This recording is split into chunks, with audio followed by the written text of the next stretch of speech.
नमस्कार, स्वागत है आप सभी का। मैं हूं आपके साथ कुमार कुणाल धीरज। आम आदमी पार्टी के संयोजक अरविंद केजरीवाल आज पुजारी ग्रंथी सम्मान योजना का शुभारंभ करने जा रहे हैं। वहीं उनकी पत्नी सुनीता केजरीवाल भी उनके साथ रहेंगी। कनॉट प्लेस के हनुमान मंदिर जाकर वह इस योजना की शुरुआत करेंगे। केजरीवाल ने सोशल मीडिया में पोस्ट किया और बताया कि आज कनॉट प्लेस स्थित हनुमान मंदिर में मैं अपनी पत्नी के साथ पुजारी ग्रंथी सम्मान योजना का शुभारंभ करूंगा।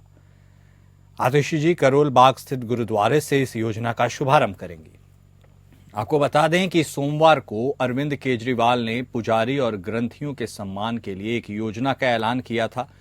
इस योजना के तहत मंदिरों में भगवान की पूजा करने वाले लोगों को पूजा करवाने वाले पुजारियों और गुरुद्वारों के ग्रंथियों को हर महीने सम्मान राशि देने का प्रावधान है।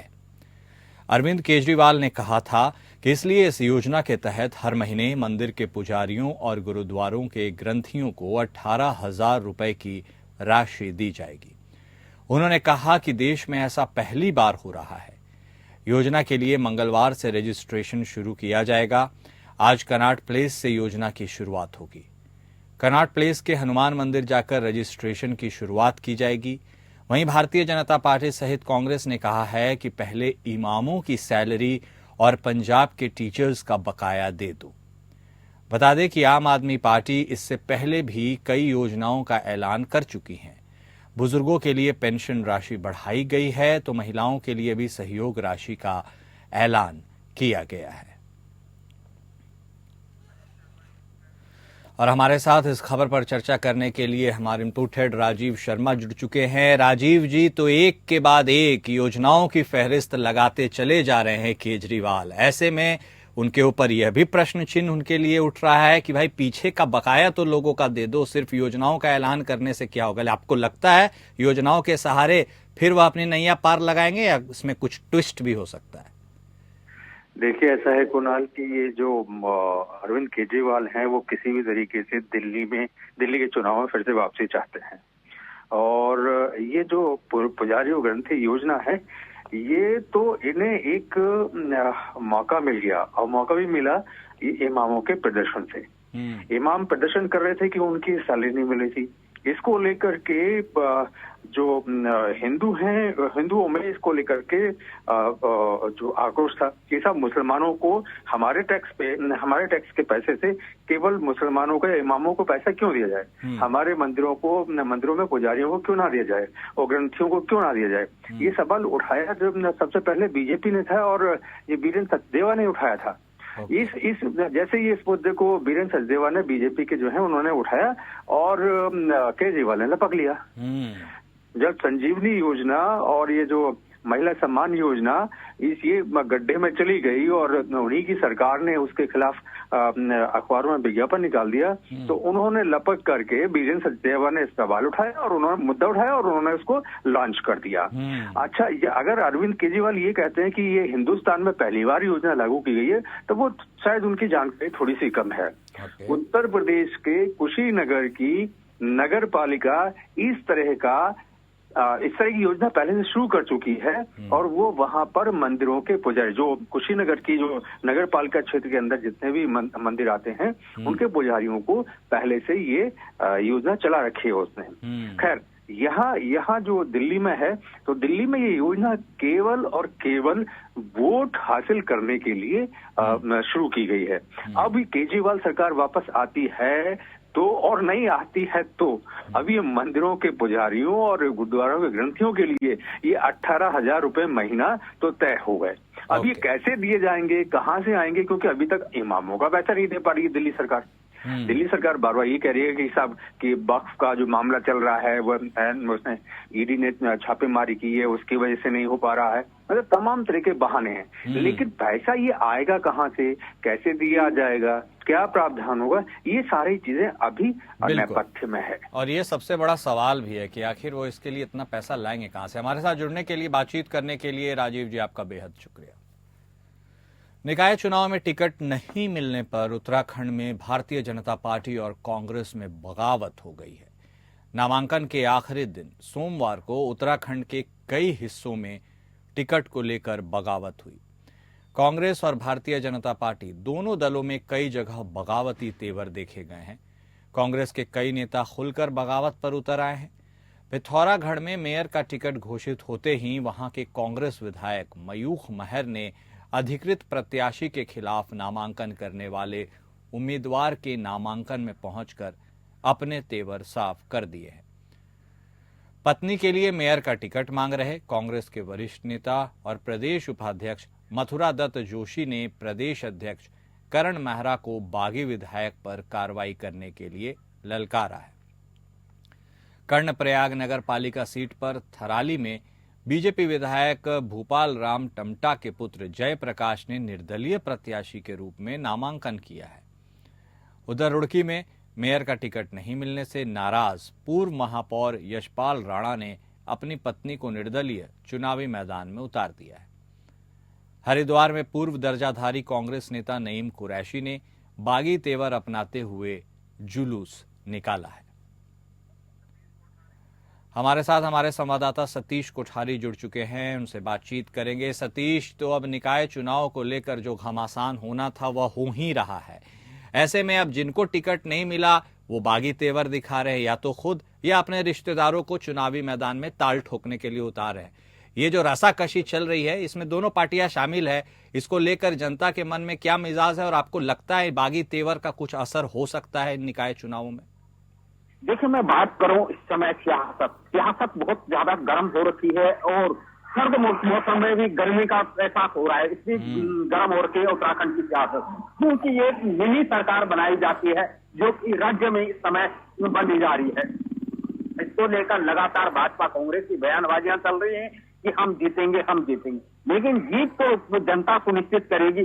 कौन जीतेगा, किसको बहुमत मिलेगा। लेकिन वही मैं बात करूं, इस समय इतनी बड़ी सियासत चल रही है। कांग्रेस ने जिन लोगों को टिकट नहीं दिया कुछ लोग नाराज है, वो निर्दलीय चुनाव में उतर गए। फिर वही हाल भाजपा के है। भाजपा ने काफी लोगों को टिकट नहीं दिया और इस समय सबसे बड़ी बात ये हुई कि विधायकों के कहने पे जो है पार्षदों और इन लोगों को टिकट दी गई है। तो इसको लेकर भी लगातार घमासान चल रहा है। आरोप प्रत्यारोप का दौर जारी है। जहां विधायकों पे आरोप लग रहे हैं तो वहीं पार्टी में भी खलबली मची हुई है। अब देखना यह है कि 2 दिन का समय है, तो 2 दिन में कौन अपना नामांकन वापस लेता है, कौन नहीं लेता है, कौन पार्टी को मजबूती से खड़ा करने की कोशिश करता है और कौन निर्दलीय लड़ता है। क्योंकि 2 दिन रह गए हैं। जिन लोगों ने निर्दलीय नामांकन भरे हैं भाजपा के कांग्रेस के कार्यकर्ताओं ने, उनमें से कौन कौन अपना नामांकन वापस लेता है। लेकिन भाजपा का कहना है और कांग्रेस का कहना है कि जो लोग नाराज हो रखे हैं वो उनको मना बुझा दिया जाएगा, क्योंकि टिकट सबको नहीं दी जा सकती है। टिकट कुछ ही लोगों दी जाएंगी, क्योंकि कितने लोग तैयारी करते हैं, अगर उतने लोगों को टिकट कहां से मिल पाएगी। टिकट उनको ही कुछ लोगों को ही मिल पाती है। अब देखना यह है कौन सी इतनी समझदारी करता है और कौन नहीं। ठीक है, बहुत धन्यवाद सतीश आपका हमारे साथ बातचीत करने के लिए। उत्तराखंड में कांग्रेस के भीतर बढ़ती गुटबाजी और वरिष्ठ नेताओं के बीच विवाद पार्टी के लिए गंभीर चुनौती बनते जा रहा है। हाल ही में नेता प्रतिपक्ष यशपाल आर्य के घर पर एक गुप्त बैठक में वरिष्ठ कांग्रेस नेता हरीश रावत और हरक सिंह रावत के बीच तीखी बहस देखने को मिली। यह बैठक निकाय चुनावों में टिकट वितरण को लेकर आयोजित की गई थी, लेकिन इसमें दोनों नेताओं ने एक दूसरे पर आरोप और प्रत्यारोप करते हुए पार्टी की एकजुटता पर सवाल खड़े कर दिए। बैठक के दौरान हरक सिंह रावत ने हरीश रावत पर गंभीर आरोप लगाते हुए कहा कि उनकी कार्यशैली ने पार्टी को कमजोर किया है। हरक सिंह ने यह भी आरोप लगाया कि हरीश रावत के निर्णय पार्टी के सामूहिक हितों के बजाय उनके व्यक्तिगत लाभ के लिए होते हैं। उन्होंने कहा कि हरीश रावत 2016 में हुए दलबदल और कांग्रेस सरकार गिराने के षड्यंत्र के लिए जिम्मेदार लोगों को ठीक से संभाल नहीं पाए, जिसके चलते पार्टी को बड़ा नुकसान हुआ। हरीश रावत ने भी हरक सिंह रावत के आरोपों का जवाब दिया और सोशल मीडिया पर एक विस्तृत पोस्ट लिखकर 2016 के घटनाक्रम को लेकर अपनी स्थिति स्पष्ट की। उन्होंने कहा, 2016 में किस तरीके से दल बदल की प्लॉटिंग हुई, षड्यंत्र रचा गया और कैसे इसे एग्जीक्यूट किया गया, इसका पूरा सच समय की अपेक्षा के हिसाब से आ सकता है। मैं इन घटनाओं को लेकर अपने तथ्यों को जनता के सामने रखूंगा। यह घटनाएं न केवल कांग्रेस की राजनीति पर बल्कि राज्य के विकास पर भी गहरा प्रभाव डालती हैं। उत्तराखंड की राजनीति में यह पहली बार हुआ है कि कांग्रेस ने रामनगर निकाय चुनाव में अपना प्रत्याशी नहीं उतारा। यह फैसला हरीश रावत और रंजीत रावत के बीच चल रही खींचतान का नतीजा माना जा रहा है। रामनगर कांग्रेस का पारंपरिक गढ़ रहा है, लेकिन इस बार पार्टी आंतरिक विवादों के कारण चुनावी मैदान से ही बाहर है।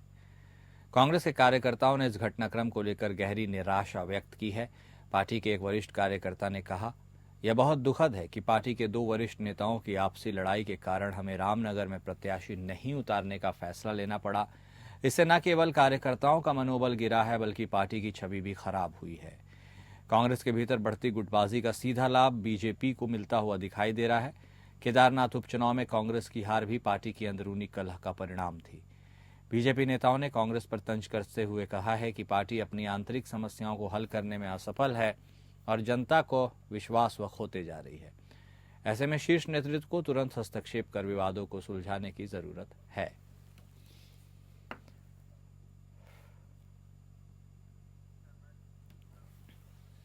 वहीं राष्ट्रीय जांच एजेंसी यानी एनआईए ने सोमवार को झारखंड के चतरा जिले में 3 जगहों पर तलाशी ली है। यह तलाशी नक्सली समूह द्वारा जबरन वसूली और धन शोधन की जांच के तहत की गई है। एनआईए के द्वारा दी गई जानकारी के अनुसार तलाशी के दौरान कई मोबाइल फोन, सिम कार्ड और अन्य सामान जब्त किया गया है। यह तलाशी प्रतिबंधित नक्सली संगठन सीपीआई माओवादी के एक और गुट टीएसपीएससी से जुड़े एक मामले में की गई है। मामले में एनआईए ने बताया कि यह जांच टीएसपीसी के प्रमुख नेताओं और उनके मददगारों से जुड़ी है, जिनके ठिकानों पर तलाशी ली गई। बता दें कि यह मामला पहली बार जनवरी 2016 में टंडवा पुलिस ने दर्ज किया था और बाद में फरवरी 2018 में एनआईए ने इसे अपने हाथों में ले लिया था। अब तक एनआईए ने इस मामले में 21 आरोपियों के खिलाफ आरोप पत्र दायर किए हैं और जांच जारी है।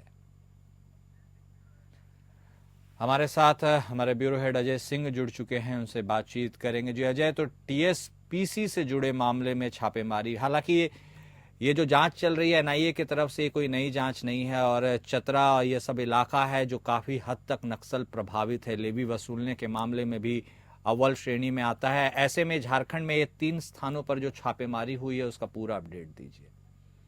देखिए कुणाल, जो है वो झारखंड में इन दिनों जो है पिछले कुछ महीनों से क्या कहेंगे कुछ महीनों से जो है वो लगातार जो है माओवादी संगठन और एक और जो संगठन है जो पैरेलल में है, टीपीसी बोलते हैं उसको, ये टीपीसी जो संगठन है ये लगातार जो है वो हमले कर रहे हैं और वो जो है अपने वर्चस्व को लेकर लगातार जो है वो अपनी दबिश बनाने के लिए अपना जो है वो कई जो है वो करामात कर रहे हैं, कई कारनामे कर रहे हैं, जिससे कि जैसे उनकी लेवी जो झारखंड में जो है वो खनिज का प्रभाव बहुत ज्यादा है। बिल्कुल। तो ये खनिज से ढुलाई संबंधित और कोयले से संबंधित खास करके है।